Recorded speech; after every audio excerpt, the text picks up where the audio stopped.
दुखी है, उस पर तो सारी आपदाएं हैं ही, क्योंकि जिसने राम नाम नहीं है जिसके पास, उनके विषय में बात चल रही है। उपदेश प्राप्त करने के बाद फिर राजा और रंक में कोई अंतर नहीं रहता, जिसके पास भक्ति चल रही है। और जो राजा राम नाम नहीं लेता है और रंक गरीब आदमी भगवान भज रहा है, वो राजा से करोड़ गुना उच्च है, परमात्मा के की दृष्टि में उस राजा से असंख्य गुना प्रिय है। तो बताते हैं कि हम सोचते हैं कि साहूकार सुखी होगा, साहूकार कति सुखी नहीं। आप किसी भी सेठ ने देख लो, उसके पास 10 लाख का काम अगर वो कर रहा है, 10 तो उसमें मेरा ख्याल में 20 लाख उसका कर्जा होगा, कोई लोन ले रखा होगा, किसी ने लेकर नहीं दे रखा, कोई दे नहीं रहा, कोई माल नहीं बिक रहा उसका, यानी 24 घंटे नींद कती नहीं आती, ये हेरा फेरी इधर उधर के चक्कर में लग गए रहे।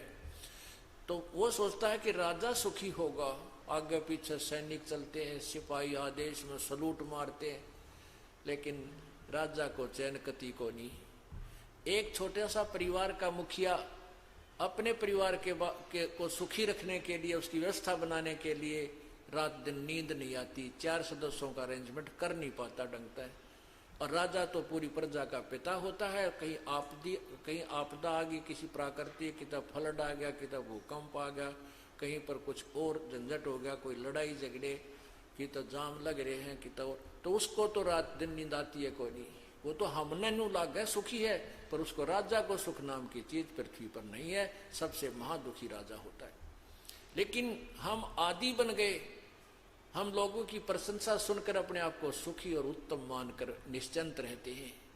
हम संतों का ज्ञान नहीं सुनते, इस करके हम अपनी ही सोच पर आधारित होकर इस मनुष्य जीवन को बर्बाद कर जाते हैं, और उन दुखों को भी हम दुख नहीं मानते, क्योंकि हम अभ्यस्त हो गए। हमारे कंधे आगे कमर पर जैसे बैल का आ जाया करें।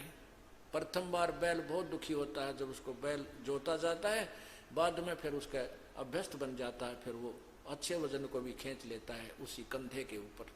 इसी प्रकार ही हमारा कंधा आ गया, क्यों असंग जन्म हो गया, हमने ये डलेड होता है, हम इन्हीं को इस बार ने खींचने के आदि बन गए। हम इससे बचने की चेष्टा नहीं कर रहे। इसकी चेष्टा तब करेंगे जब हम ज्ञान से परिचित हो जाएंगे, ज्ञान मिलेगा सत्संग के अंदर।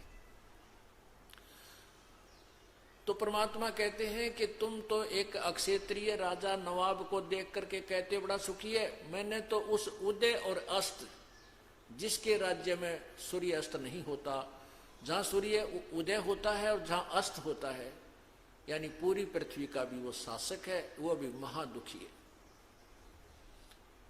जो उदयस्त की बात करते हैं ना, हमारा यहां से लेकर वहां तक राज्य है, मैंने वो भी देख लिए, उनको भी आग लगी हुई है हृदय में। 24 घंटे चिंता रहती है, कदे कोई दूसरा राजा तेरा विद्रोह ना कर दे, कहीं ऐसा ना हो जा। राजनीति के अंदर दिन रात लगा रहता है, वो धर्म नीति भूल जाता है। तो परमात्मा हमें बताते हैं कि घाटे बाध्य सब जुग दुखिया, के गृहस्थी बैरागी हो।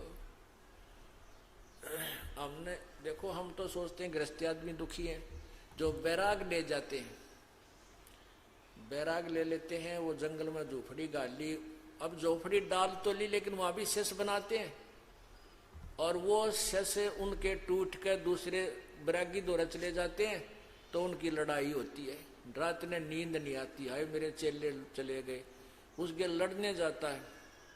हम एक बार जगन्नाथपुरी को देखने गए थे। जगन्नाथपुरी की स्थापना के विषय में आपको बताएंगे। वो कबीर परमात्मा की रजा से जगन्नाथ जी का मंदिर स्थापित हुआ था, नहीं तो वो राजा बनवाता था, समुद्र उसको तोड़ देता था। प्रभु ने जाकर के अपनी कृपा से कबीर जी ने समुद्र को रोका था। हम वो उस तथ्य को जानने के लिए, सच्चाई को जानने के लिए, ताकि हम आपके सामने ठोक कर बता सके अपने बच्चों को कि मैं देख कर आया हूं और वहां पर ऐसा ऐसा था। इस दृष्टिकोण से हम वहां गए थे, तो वो सत्य पाया था। वहां पर आज भी वो प्रमाण विद्यमान है जहां परमात्मा ने बैठ करके समुद्र को रोका था, और वहां पर एक आश्रम बना हुआ है, उसके साथ में ही जगन्नाथ जी का वो मंदिर बना हुआ है। तो जगन्नाथ जी के मंदिर में भगवान ने जब बनाने का आदेश दिया था, श्री कृष्ण जी ने कहा था कि इंद्रदमन राजा को कि एक महल बना दे, महल नुमा मंदिर। तो हम मंदिर का अर्थ भी महल ही होता है। तो उसमें मूर्ति पूजा नहीं होनी चाहिए, कोई मूर्ति मत रखना, वहां पर एक अच्छा विद्वान छोड़ देना ताकि आने वाले व्यक्तियों को वो तत्व अच्छा ज्ञान समझाए। समय बदलता गया, उसमें फिर मूर्ति रखती, मूर्तियों की पूजा शुरू होगी।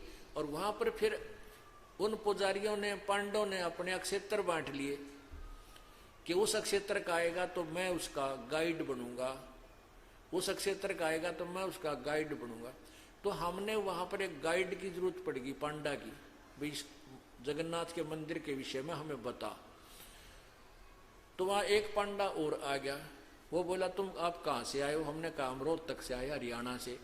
तो वो जो हमने पांडा कर लिया था तैयार, वो दूसरा ने बोला वहां वो तो मेरा क्षेत्र है, तुझे नहीं होने दूं मैं। उनकी वहां लड़ाई होगी। एक तीसरा फिर आ गया, उनका बीच बचाव कराने वाला। तो वो दूसरा जो था वो कहने लगा मेरी तो खेती है, खेती तो मेरी खेती उजाड़े है, मैं क्यों कर सहन करूंगा। यानी हमारे को तो उन्होंने अपना परमानेंट गाहक मान रखा है। तो उन वह घाटे बाद सब जग दुखिया के गृहस्थी बैरागी हो। और कहते हैं सुखदेव ने दुख के डर से गर्भ में माया त्यागी। फिर बताते हैं कि जंगम दुखिया, योगी दुखिया, तपस्वी को दुख दूना हो। तपस्वी जो हमने देखे दूना पर तप करते हैं, खड़े होकर के भूखे प्यासे रह करके पैर सूज जाते हैं कोई किसी तरह। तो परमात्मा कहते हैं तप से राज राजमद मानम और जन्म तीसरे शोकर शवानम। तप से राजा बनता है और राज से फिर वो गधे कुत्ते सुअर की जोनी में जाता है, क्योंकि राजा को अभिमान हुए बिना रह नहीं सकता, ये बट नेचुरल है। और वो फिर अभिमान परमात्मा को पसंद नहीं। तो तपस्वी को दूना दुख हो गया, पहले शरीर फूका वो दुख, राजा बना दिन रात चैन नहीं, केवल चंद समय की बकवादें राजा कर लेता, घूटी छुटी ला के और फंड करके नाच गाने देख लेगा, लेकिन उनसे दूर होते ही वह आग उसके हृदय में फिर जो कि तो जलती रहती है। तो तप करा, जब दुख पाया, शरीर फूका, कष्ट भूखा प्यासा रहा और राजा बन गया तो दुखी। तो तपस्वी को दुख दूना हो। फिर कहते हैं साच कहूं तो जग ना माने, पर झूठ कही ना जाई हो। भाई सच कहूं तो यो जग ना माने, पर झूठ कही ना जाई हो। ये ब्रह्मा विष्णु शिव जी भी दुखिया, जिन ये राह चलाई हो, जिन ये राह चलाई हो। अब हमने भगवान ब्रह्मा जी, भगवान विष्णु शिव शंकर को सर्वेश्वर महेश्वर अज